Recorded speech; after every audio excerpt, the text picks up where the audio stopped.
when we cannot see the buoys, then we are in trouble. You don't feel like you know where you are, even with the radar. It's kind of scary. So the Panama Canal has equipped their navigators with high-tech tools. Specialized laptops outfitted with GPS and maritime databases pinpoint the pilot's vessel and other ships in the canal. And right now, his tools tell him another vessel is dead ahead. In other waters, the crew would never navigate this close to another ship. The risk of collision would be too high. With the gaps between the ships closing fast, the pilot must multitask at every moment. We have to be listening to the radio to see what's happening ahead. If the visibility is reducing or is increasing or if the times are changing, we have to be listening to the radio all the time and be aware of the weather. Midship, steady. Steady. What's your heading now? 128. 128. 128. He never knows when disaster could strike. And these two container ships are meeting at the worst possible place, a sharp turn. East to 10. Midships. The pilot increases the Medi's speed for better control and a faster turn. Tries to stay away from him, looking at the buoys and not too close to the buoys, not too close to him, just try to stay in the center. Everyone watches with apprehension. Both pilots have huge blind spots. The Medi's pilot can't even see the other ship until it's a few hundred feet away. It's like two tractor trailers passing within feet of each other. But they make it. The crew can't breathe a sigh of relief yet. The rain is getting worse. I said that there is no visibility here in Gatun Reach, over. In zero visibility, ships must stop completely. Even with GPS, navigation is impossible. And waiting for the weather to lift could take all night. The rain has already put the Medi Maersk and her goods behind schedule. The canal can't afford another delay. The Medi is a high-paying customer, and the canal has promised her passage by day's end. The pilot calls to a vessel ahead of him, hoping for good news. Yeah, okay, is that getting worse or improving over there? Well, for me it's getting worse. It was better by some problem, but now looks like it's not lighting up from east to west. I can see the east a lot better than I can see the west door. Okay, Roger. Seems like it's improving around here, but you said it's getting worse over there. So.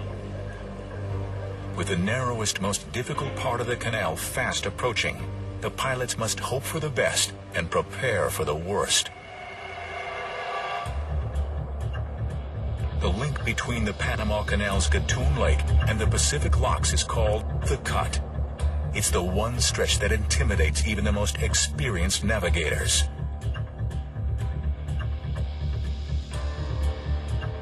This link is terrifyingly narrow, with sharp twists and turns.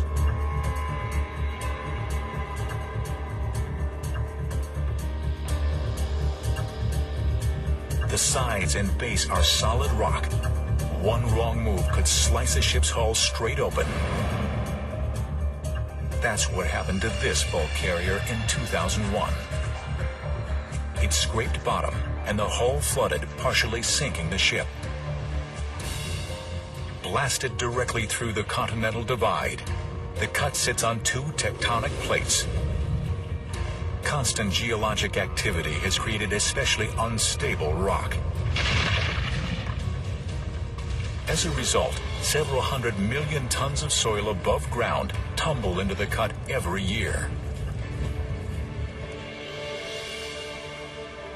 The only way to keep the passage clear is with the world's biggest underwater earth movers. Meet the demolition duo. Baru, one of the newest, most powerful drill barges on the planet. And the Christensen, the biggest dipper dredge boat in the world. Together, the canal's dredging team has moved more dirt than original crews did to build the entire canal.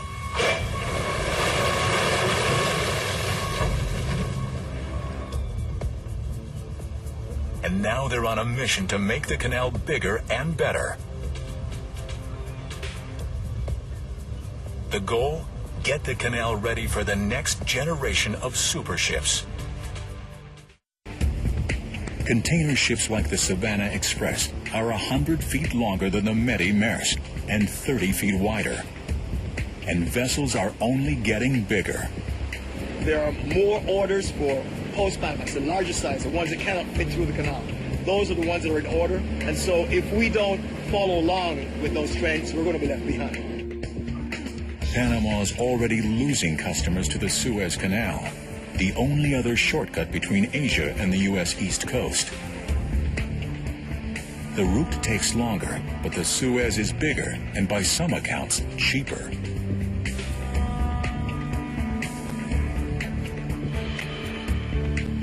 So the Panama Canal has unveiled its most ambitious plan since their waterway was built, a $5 billion expansion project.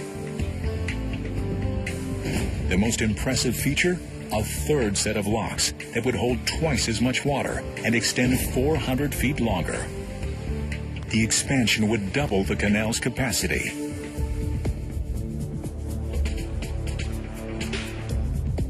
But that means the cut needs to get bigger too, both for future ships and today's giant fleet. It's a three-step plan. First, straighten the sides. Second, deepen the bottom. Third, widen the waterway. Straightening is no sweat.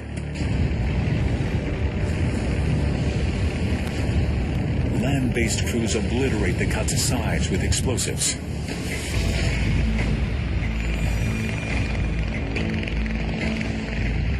But some of that soil is resting on rock.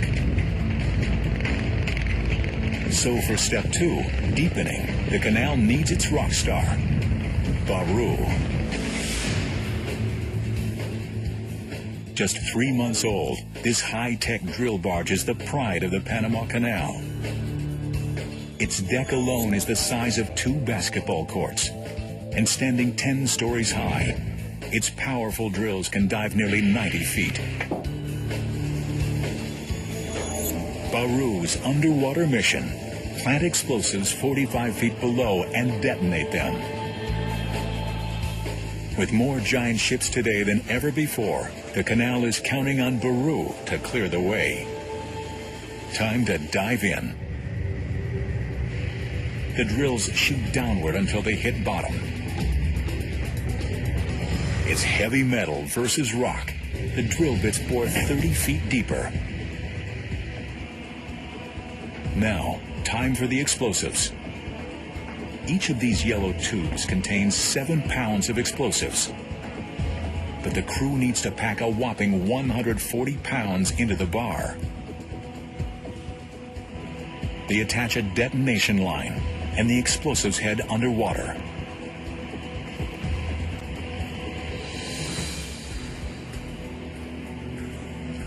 A styrofoam block marks each explosive hole. For today's massive blast, there are 40 holes packed with a whopping 3,500 pounds of explosives.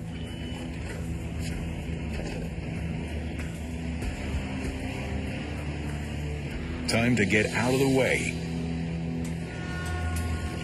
The Baru and everyone else above water have 5 minutes to steer clear.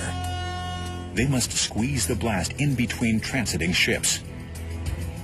If a boat is within 2,000 feet, it could be hit by flying rock. 3, 2, 1.